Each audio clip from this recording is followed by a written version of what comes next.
Good afternoon. Thank you so much for tuning in. Bet you thought we had went away, but no, we did not. We are still here. We are Changing Your Mind Ministries. And no need to adjust your screens. Yes, we are a little darker.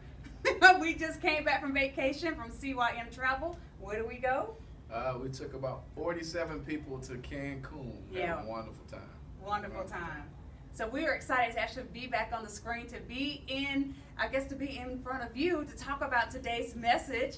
Let me tell you who we are. I am April Evans, and this is our good pastor, Pastor Wendell Jones. And if you YouTube, so do we. Go to our YouTube page at WeAreCYM. We would love for you to hear today's message in its entirety. You can also go back to our Facebook timeline to view today's message. But while you're here, we got 10 quick minutes, and we're going to recap today's message. And it was titled, When God Won't Let You Quit. When God Won't Let You Quit. Yes. And we actually came from but Pastor came from, It was we. came from Mark, the 16th chapter, verses 6 through 7. Yes. Okay. Yes. As you always do, please tell everyone what was going on or what was happening in this part of the scripture. Okay, this was following the resurrection of Christ, and Mary and the crew went to the grave, the sepulchre, to see if they could see Christ. And they got there in the tomb, the stone was rolled away. And sitting there on the stone was the angel, and the angel began to talk to them and to remind them that Jesus has indeed risen. And then in verse 7, he said, listen, I need you to go get a message to his disciples and Peter. He makes a distinction between the rest of the disciples and Peter, as if Peter was no longer part of the group. And so that was the focus of the text. Why would we have and Peter in there? Okay, yeah, so we're going to get around to that, because that stumbled everybody, in the beginning, like, wow, I thought Peter was a disciple. So we're going to talk about that. But getting back to the title, When God Won't Let You Quit.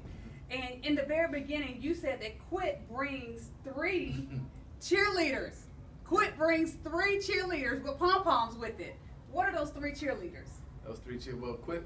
When we talked about quit, quit shows up with us whenever we have another opportunity for advancement. It's always an option to quit. And quit has this cheering section that appeals to you, and those cheerleaders are fear of failure, fear of success, and laziness. Okay. And so that fear of failure Yeah. is that thing that constantly reminds you that it didn't work the last time. Okay. That you have a host of things that were incomplete. And so it has you feeling as a failure. Fear of success is something that's very strong, but we don't talk about it much. That many of us really don't want to succeed because success brings responsibility. Oh, yeah. And so I can no longer hide. And then there's that good old laziness that says, I just don't want to do it. I don't want to add anything else to my plate. And so those things are chanting at you while you're facing your new opportunity. And whatever you give your attention to, you can be determined or you can give in to quit. And quit begins to lull you over and back to where you were. And so it's always a lingering option for us that whenever God has blessed us to do greater things, quit says, I'm over here whenever you need me. So you just talked about, you said quit has a cheering section. You talked about those other 3 cheering sections. But then you also mentioned determination. Yeah. So what's on determination's cheering section? Determination is standing over there all by himself, holding up a picture of how things could be. He is protecting the vision. This is what it would look like if you stay the course. And so you have to decide which will get your attention. Am I going to give in to quit? And most of the time, quit. I'm much more familiar with quit. Yeah. But determination is saying, here is the prospects of a better life. Look at this vision. Look at the finished work. If you can just endure this process, if you can just stay the course, you can have what's on this picture. Okay, so we're going to go ahead and get to Peter. Yeah. So tell me a little bit about Peter. Who was he? Peter's my favorite disciple. Okay. Peter is brash. Peter is trash talking. Peter is ear cutting. Peter is that person that you love to hang out with because you know they're gonna keep something going. And but Peter, that same exuberance, that same zeal, was really the foundational thing that God needed to make him great. Just like so many of us, there's so much that we have that we're utilizing in the wrong way. But if God could just get his hands on it, he could take that same thing that was a nuisance, that same thing that got us in trouble, that same quality or characteristic, and it can be amazing in the hands of God. And that's what Peter was, his bold self.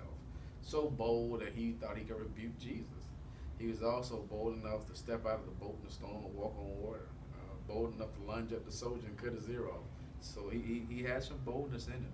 But we also began to see that every person, all of us, no matter how big and bad we think we are, everybody has a line that tests your fortitude, that will make you quake in your shoes. And Peter found that line. So let's talk about the line that Peter found, because we've all found that line that you just talked about. Yes. We can all get there. We all have a breaking point. Yes. We all have a point in our lives where, at least I do. I have a point in my life where I, basically thought I was big and bad enough to do anything that I wanted to, but then I got to a point where it all crumbled and it all collapsed. I got to this place and now I'm scared. Correct. So tell me about Peter. So you said that he was bold, he was brash, he was brave. Mm-hmm. He was bad enough to rebuke Jesus, but then he reached a certain point. Absolutely. So what happened to him? He set himself up like so many times we do. His mouth wrote a check. They couldn't catch. And he was telling Jesus, listen, he said, if you go to jail or even if you die, I'm with you. Okay. And so Jesus tells Peter, he said, listen, man, before the rooster crows, you will have denied me 3 times. And so Peter did just that. So Peter denied Christ, and on that 3rd time, their eyes met. And Peter was absolutely in the pits of despair, realizing that he didn't live up to what he said he would do. And so he reached that place where when it came time to stand with Christ, he didn't have the fortitude to do so. Okay, so that's where I have found myself in many places, and you had talked a lot about that today, where we have gotten to a place to where we promise Jesus so many things. God, I won't. God, if you, God, I'm with you. Never. We down. Right. Or just to be able to say, something is beneath me. I would never do this. I would yeah. never be in that situation. Quick to point my finger at somebody else and be like, I don't see how they got themselves in that situation. Exactly. But then later on down the line, I find myself somewhere that I thought I would never be. Absolutely. And as we said today, it pays for us to approach this whole life with humility and to stop saying what you won't ever do. And then the best thing to do is to pray to God, say, Lord, just keep me. Whatever comes, keep me. Because I really don't know what I'm capable of. I don't know what I'm capable of if my kids don't have anything to eat. I don't know what I'm capable of if all of my stuff is taken from me. All the stuff that I can look down at my nose and look at people on the corners and on the street doing all kinds of stuff that I think I will never do. Let my babies be hungry and desperate. I don't know what I do. So my prayer is, God, keep. So, what some people may not be willing to admit, but I am. There have been so many times I have walked away from ministry. I have walked away from the title. I've walked away from the responsibility because I felt as though I disappointed God. Yes. And I didn't know how to come back to a place like that. And this is one of the same places where we found Peter, right? Absolutely. He said, I'm going back to fishing. I'm going back to what I think I'm good at. I'm going back to what's easy. I'm going back to what's something that's less challenging, because fish are more predictable than people. And I'd rather contend with the fish than to deal with the people. And how am I going to deal with the people without Jesus? How am I going to deal with people without my leader? And so he quit. He quit the calling. He had been summoned to be a fisher of men, and he went back to what was easy. And I know I've done that, because this walk with Christ can be taxing. It will always stretch you and find you in places that feel like you've exceeded your capacity. And so plus, and he failed. He felt like he failed Christ, April. And but that's not true. He said some things that he couldn't live up to, but he never failed Christ, because what actually happened was what Jesus told him would happen. He said, I got to go to this cross, and and Jesus told him, I'm not going to let you stop me. And so Peter didn't fail him, but in those moments when we can't live up to our own expectations, we set ourselves up to be victimized by the enemy, by guilting us into a place where we now disqualify ourselves and say that God's disappointed, and that even that word disappoint means to have my position repossessed, taken from me. And God said, I'm not that kind of God. Once he gave it to you, he already knew the entire outcome of your life. As a matter of fact, you were ordained before you entered your mother's womb, but he goes on to say, I knew you, which means he watched the whole movie called April Evans. He knows the beginning, the middle, and the end, then went back to the beginning and still chose you.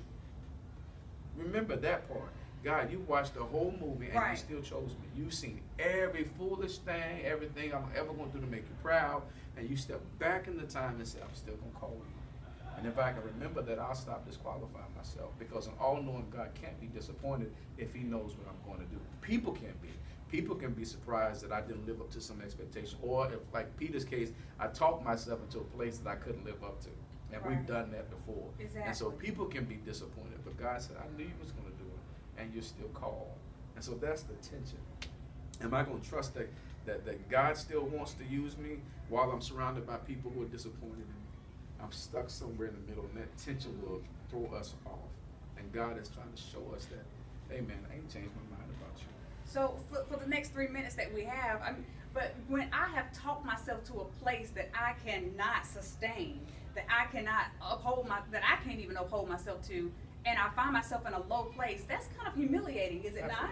Absolutely. And it's the perfect place for God. Wait a Because minute, it's the what? It's the perfect place for God. Why is that? Humility to the extreme is called humiliation. And so sometimes God will allow us to write these checks that we can't cash so that we'll be humbled to the extreme. Why would God do that? Because God has created a rule, a principle for himself that restricts what he's able to do. So once God has said something, he's restricted by what he said. And what he released into this world that he made was that I can only exalt the humble. And so when life has humbled me, Oh yeah. people might walk away. People might give up on Facts. me. People might talk about me. Right. But God's like, you right where I want your son. And so now he's not only my savior, but he's my redeemer. He can return my quality, my value back to me. He can rebuild my life from the lowest place if I can stay humble. Because my humility allows me not to hear him. My humility makes me want to obey him quicker.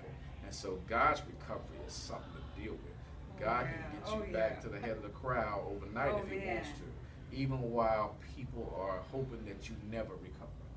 God says, now that you're humble, I got you. I got something for you. And he puts me back on the track that I thought I forfeited. He puts me back on the path that I thought I walked away from. I just took a brief detour. But God knows how to get me back to the road. Okay, so what did Jesus ask Peter? Oh man, this my part. Yeah, I know. So what did he ask Peter, and why do you think he asked Peter those questions? When Peter thought it was over, Jesus shows up on the beach, and Peter swims over there. Y'all know the story. And Jesus doesn't ask Peter about what you do. Do you remember how you let me down? You know you said you can. He didn't do the stuff that we normally do to each other. He just asked him this one question twice. He said, do you love me? Do you love me? The criteria for your recovery, the only criteria for your comeback with God is, do you still love me? And Peter loved him. You can actually love God while you have been foolish. You can love God while you've made a mistake. And people try to make it seem like, well, ain't no way in the world you love God and you did that. That's a lie. The one who said that to you has done so much stuff that they can claim to have disappointed God, even though it doesn't. We've all missed it, but in the recesses of my heart, still there's a love for him. And so he says to Peter and he says to us, if you still can say that you love me, I've got something to work with. And the love that I have for God won't allow him to quit, and he won't allow me to quit. And so from that foundational ingredient, love, is still the greatest. He can build a life, he can build a man, and he's doing just that, and he can do that for you too. Wow, guys, we want to thank you so much for tuning in. And Pastor, I just want to let you know that Isaac Jameson joined. Isaac, I've been in California. We got Miss Lisa, of course, our biggest cheerleader. You got Elder Brian Bowie that joined. You got Tina Maria Wiles. You got Angie Bell. And of course, we have Ursula Lockhart, Regina Little that joined us as well. Thank y'all for tuning in with us. We really appreciate that. Yeah. Oh, and I'm sorry. And Talitha Thomas, who just joined as well. So thank you, Talitha. Pastor Jones, anything that you want to say to those right now who feel as though they've disappointed God, disappointed people, and we're in a place of just trying to hold our heads above water? Yeah. You know that place. I know that place. Absolutely. What do you say to those people who are listening or know someone who's in that place? Let's address your reality first. Have you disappointed people? That's probably true. Disappointment is a natural thing between person to person, because they don't know you entirely. They don't know your capabilities. They don't know your tomorrows. But you deal with a God who knows all of that. And so here's how you ought to view that. Since God already knows what's happening with me and God's still willing to work with me, he can repair me, he can fix me, build my character so I can be reconciled with people. Don't give up on you. Run to God. Run to God with swiftness and throw yourself back at his feet. Remind him that, God, I still love you. I screwed up, but I love you. I failed again, but I love you. I did something I said I would never do, but I love you. If I can end my statement with, but I love you, God can step in and turn your life around. Don't you dare give up. If you know your love for God is still there, he loves you as well, and so he can restore your life, and he can restore you and put you in a better place. Run to him. Swim to him. Fly to him. Whatever you got to do, get to him like Peter did. Peter swam to him naked. You run to him and you stand before God naked and say, this is me, all of it, the good, the bad, and the ugly. I love you. Can you still use me? And he'll tell you the same thing he told Peter in his lowest place. Feed my sheep. The calling remains. Yours does too. All right, guys. We're over our time. Thank you for being back with us. Sorry we were gone for a while. We're here. We love you. We miss you. Thank you for all your